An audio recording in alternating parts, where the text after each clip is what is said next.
Est-ce que cela vous est déjà arrivé de regarder votre bouchon couler franchement, de ferrer de toutes vos forces et de ramener une ligne complètement vide? C'est frustrant, n'est-ce pas? Surtout quand le vieux pêcheur d'à côté vous a répété 100 fois qu'il faut toujours attendre que le flotteur disparaisse totalement sous la surface avant de bouger. Eh bien, préparez-vous à un choc. Cette règle d'or que l'on se transmet de génération en génération est en réalité une énorme erreur.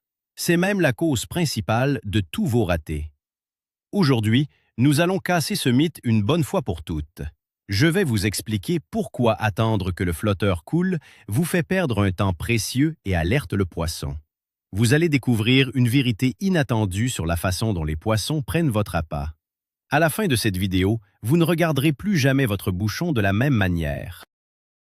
Et je vous garantis que votre bourriche sera beaucoup plus remplie. Alors, prêt à remettre en question ce que votre grand-père vous a appris? Pour bien comprendre pourquoi cette erreur est si courante, il faut remonter un peu dans le temps. Imaginez la pêche il y a 40 ou 50 ans. Les équipements n'étaient pas du tout les mêmes qu'aujourd'hui. Les anciens pêchaient avec de gros bouchons en liège, des fils de nylon très épais et des hameçons imposants. Les poissons de l'époque étaient aussi beaucoup moins éduqués et moins méfiants qu'aujourd'hui. Quand un poisson prenait l'appât, il y allait franchement. Le matériel lourd nécessitait une touche violente pour que le pêcheur s'en rende compte. C'est de là qu'est née cette fameuse habitude d'attendre que le bouchon soit complètement englouti. S'il ne coulait pas entièrement, on pensait que le poisson jouait avec l'appât. Mais les temps ont changé. Nos rivières et nos étangs sont soumis à une forte pression de pêche. Les poissons connaissent la musique. Notre matériel est devenu ultra léger, sensible et précis.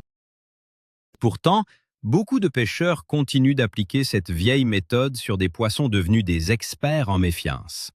C'est un décalage total entre le matériel moderne et une mentalité dépassée. Et c'est ce décalage qui vous fait rater vos prises. Imaginez-vous au bord de l'eau, un petit matin brumeux, le calme plat. Vous venez de lancer votre ligne, l'amorçage est fait. Votre flotteur est parfaitement équilibré. Soudain, il commence à trembler. L'adrénaline monte. Vous vous rappelez la voix du vieux pêcheur au fond de votre tête qui dit d'attendre. Vous attendez donc. Le flotteur s'enfonce de quelques millimètres, remonte, puis plonge brutalement. Vous ferrez. Et là, rien. Le vide absolu. Pourquoi? Parce que pendant ces quelques secondes d'attente, vous avez laissé au poisson le temps d'analyser la situation. Sous l'eau, la scène est très différente de ce que vous imaginez. Le poisson n'est pas une machine qui avale tout sans réfléchir.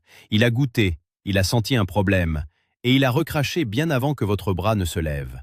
Attendre que le flotteur soit sous l'eau, c'est comme fermer la porte de la maison une fois que le voleur est déjà parti avec la télévision. C'est une réaction à retardement. La clé de la réussite en pêche au coup moderne, ce n'est pas la réaction face à l'évidence, c'est l'anticipation. Et pour anticiper, il faut comprendre le mécanisme précis de la touche. Parlons un instant de la sensibilité des poissons. C'est un point que beaucoup de pêcheurs sous-estiment totalement. Les lèvres d'un gardon, d'une brème ou d'une carpe sont équipées de capteurs ultra-sensibles. Lorsqu'un poisson s'approche de votre asticot ou de votre morceau de pain, il ne l'avale pas directement dans son estomac.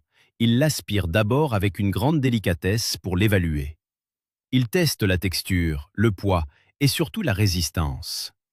Dans la nature, un insecte tombé à l'eau ou un ver de terre au fond de la rivière ne présente aucune résistance anormale. Il est libre.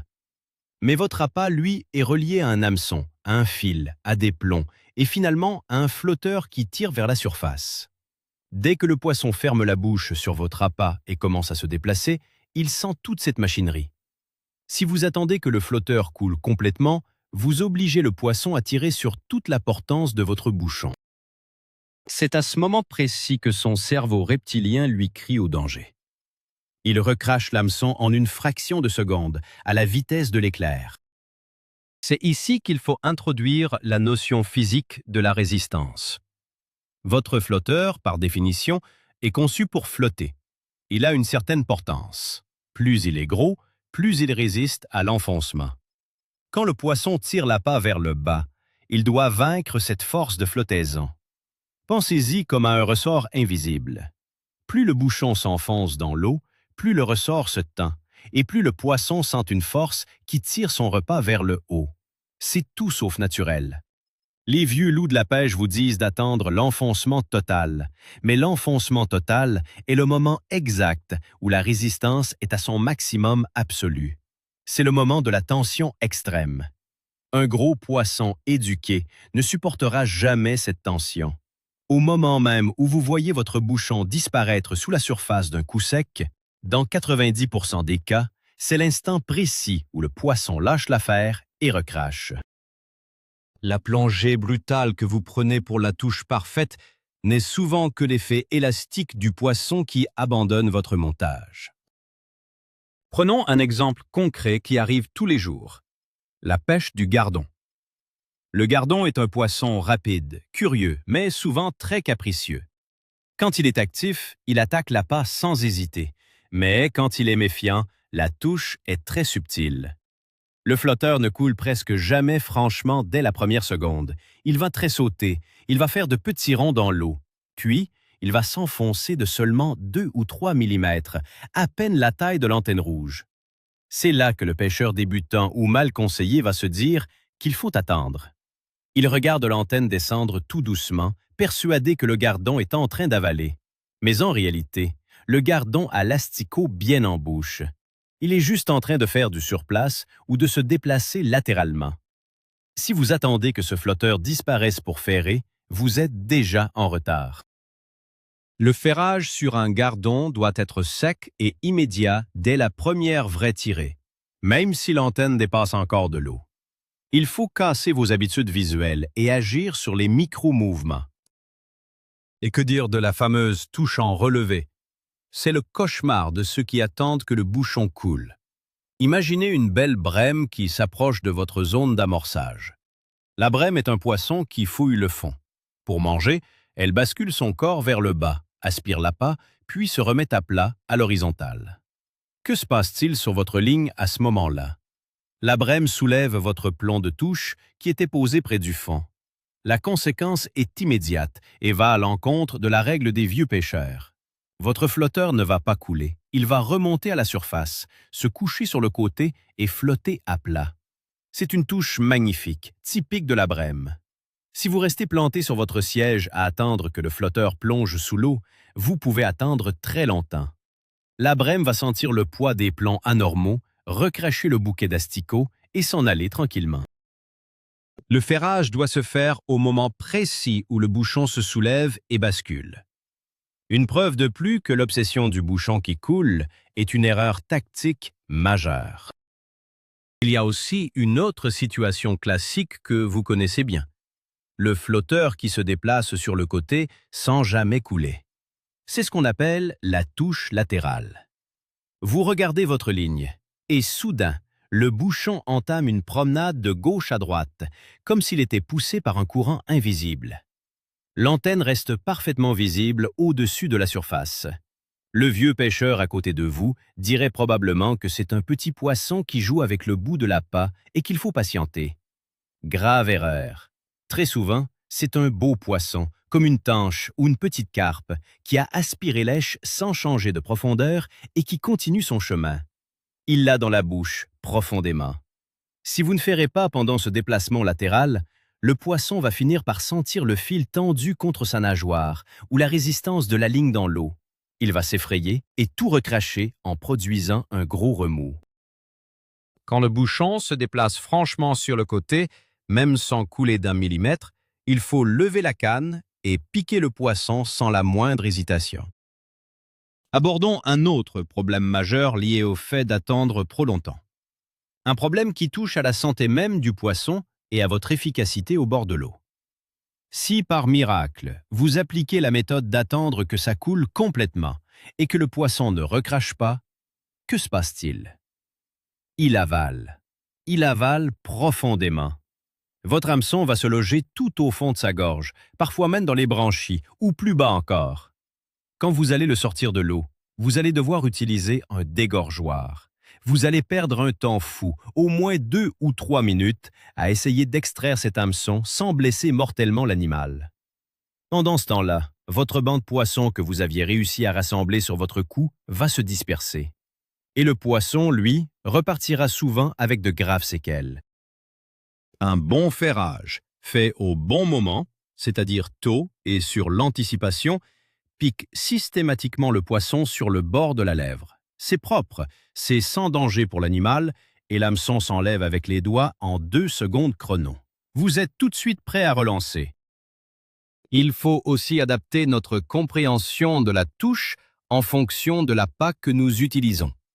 Ce n'est pas la même histoire si vous pêchez avec un asticot, un grain de maïs ou une grosse boule de pâte. Prenez la pâte par exemple, c'est un appât mou, très attractif, souvent utilisé pour les gros poissons comme la carpe au cou.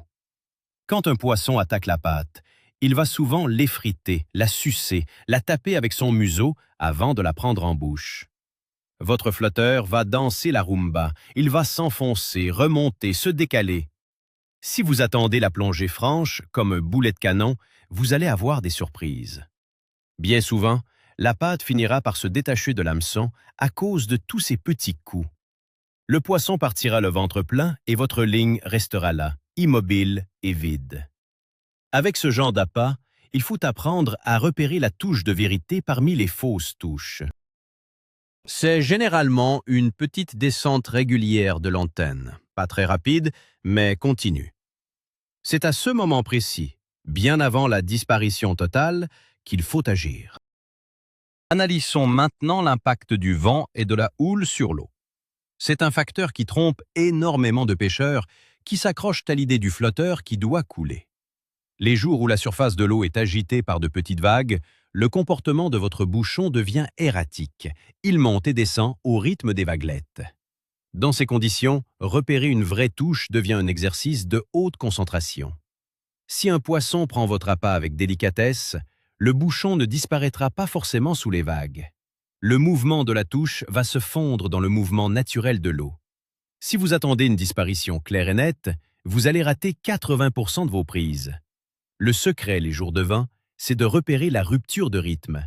Si le bouchon arrête de monter et descendre avec les vagues et reste bloqué dans le creux, c'est une touche. S'il coule à contre-courant du mouvement de l'eau, c'est une touche. Il faut ferrer sur des anomalies visuelles, pas sur une immersion totale et parfaite de votre équipement. Il est vital de parler du matériel moderne qui rend cette vieille règle totalement obsolète. Aujourd'hui, on utilise des flotteurs avec des antennes en fibre de verre ou en plastique ultra fine. On utilise des plombées très sophistiquées, étalées sur la ligne pour accompagner la descente de l'appât. Pourquoi les fabricants ont-ils développé de tels produits? Précisément pour détecter la touche au millimètre près, bien avant que le poisson ne sente quoi que ce soit. Si vous montez un flotteur ultra sensible à 10 € la pièce, mais que vous continuez d'attendre qu'il coule entièrement comme s'il s'agissait d'un bouchon de bouteille de vin des années 70, vous gaspillez votre argent et la technologie à votre disposition. L'antenne fine sert à lire les intentions du poisson. Elle agit comme un indicateur de pression. Une antenne qui s'enfonce de la moitié de sa longueur indique que le poisson a le repas en bouche et a commencé à se déplacer. Le travail du flotteur est fait. Le vôtre doit commencer à cet instant précis. Entrons dans la psychologie du pêcheur. Pourquoi est-ce si difficile de s'empêcher d'attendre? Pourquoi notre cerveau nous dicte-t-il de ne pas bouger alors que l'antenne tressaille? C'est la peur de rater. C'est le doute. On se dit, si je tire maintenant, peut-être qu'il n'avait pas encore bien pris l'appât en bouche. On cherche la certitude absolue. Et dans notre esprit, le flotteur disparu sous l'eau représente cette certitude. Le problème, c'est que la pêche est un jeu d'incertitude et de probabilité. Il vaut beaucoup mieux ferrer un peu trop tôt, rater le poisson sans l'effrayer ni le piquer et relancer immédiatement, plutôt que de ferrer trop tard. Un ferrage tardif, c'est le risque de lui arracher l'appât de la bouche au moment où il recrache, de lui faire mal ou de le faire fuir en panique, ce qui va effrayer tout le reste du banc. L'erreur humaine est de chercher la garantie visuelle là où il faut chercher l'opportunité mécanique. N'ayez pas peur de ferrer dans le vide. C'est en faisant des erreurs de timing que l'on calibre son cerveau. Il faut également comprendre la notion de tension de la ligne sous l'eau. C'est un élément invisible mais fondamental. Imaginez la ligne tendue entre la pointe de votre canne et le bout de l'antenne de votre flotteur. Puis, imaginez la ligne entre le flotteur et votre hameçon. Quand le poisson touche l'appât, il ne tire pas seulement sur le bouchon, il tire sur l'ensemble de la ligne. Plus vous attendez que le bouchon coule, plus le poisson risque de se piquer légèrement lui-même, de sentir le métal de l'hameçon et de donner un coup de tête violent pour se libérer avant même votre intervention. C'est souvent ce qui explique les casses mystérieuses ou les décroches immédiates juste après le ferrage. Le poisson avait déjà senti le piège et était en plein mouvement de fuite quand vous avez enfin décidé de lever le bras. Vous avez agi à contre-temps. La tension de la ligne était déjà à son comble. En ferrant sur la toute première indication nette du flotteur, vous prenez l'initiative. C'est vous qui décidez du combat, pas le poisson. Pour illustrer cela, parlons du petit matériel, et plus spécifiquement du bas de ligne. C'est le dernier rempart entre vous et le poisson. Aujourd'hui, on pêche avec des bas de ligne très fins, souvent de 8 ou 10 centièmes de millimètre, pour déjouer la méfiance des poissons difficiles. Ce fil est fragile. Si vous appliquez la méthode des vieux loups et que vous laissez le poisson engamer profondément avant que le bouchon ne coule, l'hameçon va se trouver loin dans sa bouche. Et qu'est-ce qui va frotter contre les petites dents rugueuses du poisson ou ses mâchoires? C'est votre fil très fin. Au moment où vous allez ferrer et commencer le combat, le fil va s'user à vitesse grand V contre les os du poisson. Et crac! La ligne casse net. Vous perdez le poisson et le montage. C'est la punition classique du pêcheur qui attend trop. En ferrant tôt, sur le premier enfoncement de l'antenne, l'hameçon se plante sur le bord des lèvres. Le fil reste à l'extérieur de la bouche du poisson et ne s'abîme pas. Comment faire alors pour corriger ce défaut et rééduquer ses réflexes? La première étape se passe dans la tête. Il faut changer votre définition de la touche. Oubliez l'image de la plongée sous-marine. Considérez votre flotteur comme un sismographe. Votre objectif n'est pas de regarder s'il disparaît, mais d'observer comment il bouge par rapport à sa position de repos. Fixez votre regard sur la base de l'antenne rouge ou jaune, juste au ras de l'eau. Le moindre changement de niveau net et franc, même d'1 centimètre, est une touche. Apprenez à mémoriser le poids de votre ligne. Dès qu'un comportement vous semble suspect ou en décalage avec le mouvement de l'eau, votre poignet doit être prêt à réagir. Il faut créer un lien direct et quasi automatique entre vos yeux et votre main droite ou gauche. Le cerveau ne doit plus analyser la situation en se demandant s'il faut y aller. Dès que le signal visuel dépasse un certain seuil, le mouvement du bras doit se déclencher tout seul. D'ailleurs, abordons la technique du ferrage en elle-même, car elle est intimement liée à ce problème d'attente. Ceux qui attendent que le bouchon coule de 2 mètres sous l'eau ont généralement un ferrage épouvantable. Ils lèvent la canne en l'air avec une violence inouïe, comme s'ils voulaient sortir un requin blanc d'un seul coup. Pourquoi?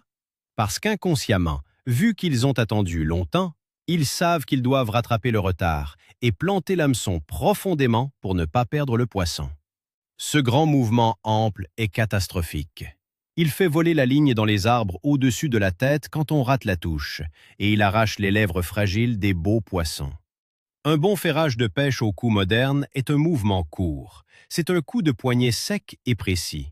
On lève la sillon de 20 ou 30 cm, pas plus. Ce petit mouvement rapide suffit largement à faire pénétrer un petit hameçon pointu. Et ce geste court et contrôlé n'est possible que si l'on a ferré au bon moment, sur l'anticipation.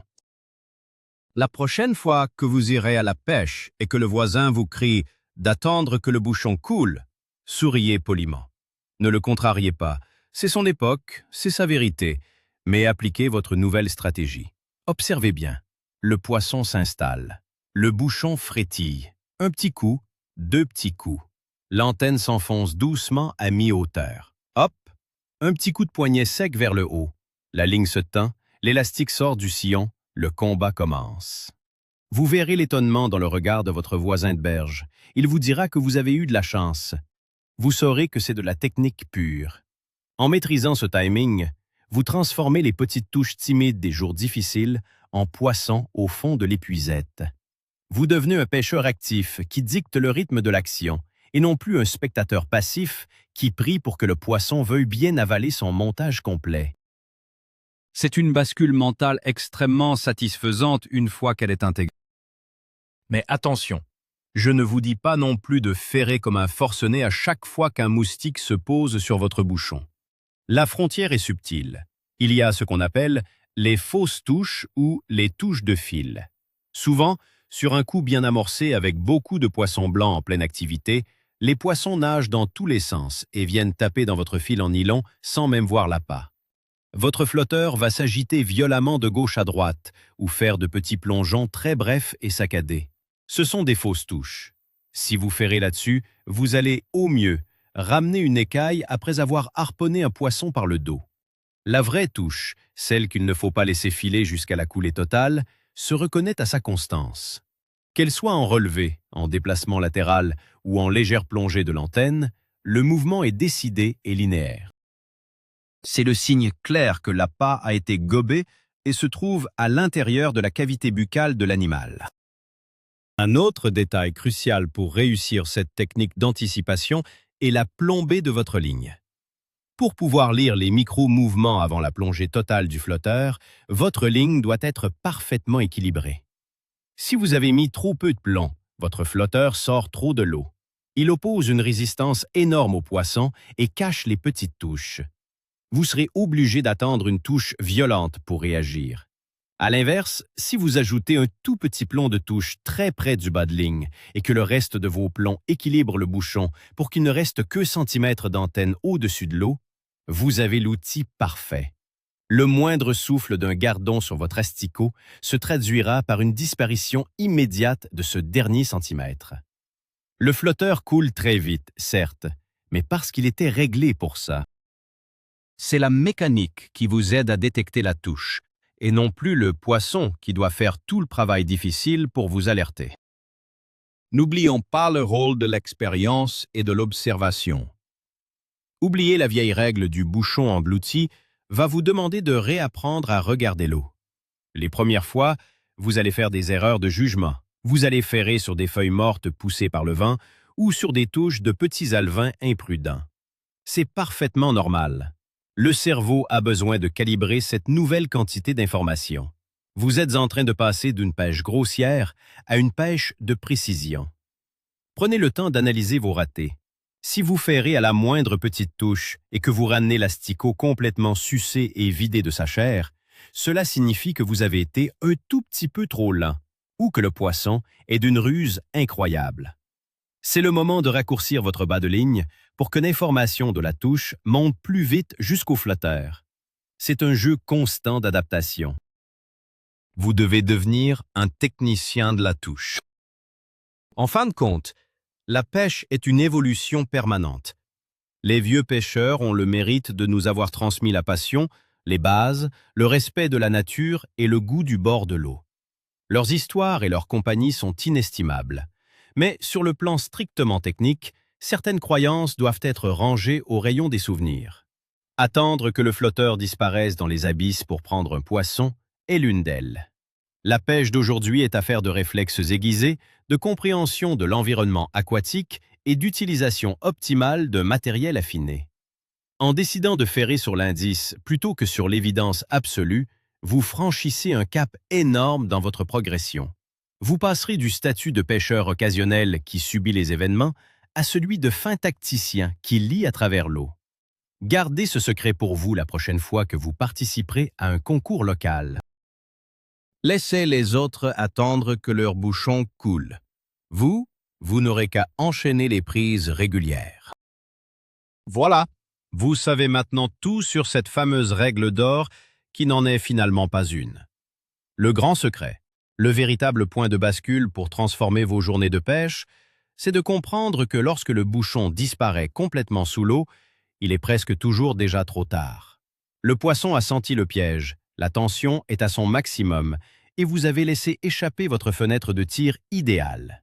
En apprenant à réagir aux tressaillements, aux dérives latérales, Aux touches en relevé et aux petits enfoncements subtils de l'antenne, vous allez réduire vos ratés de manière drastique et préserver la santé de vos prises.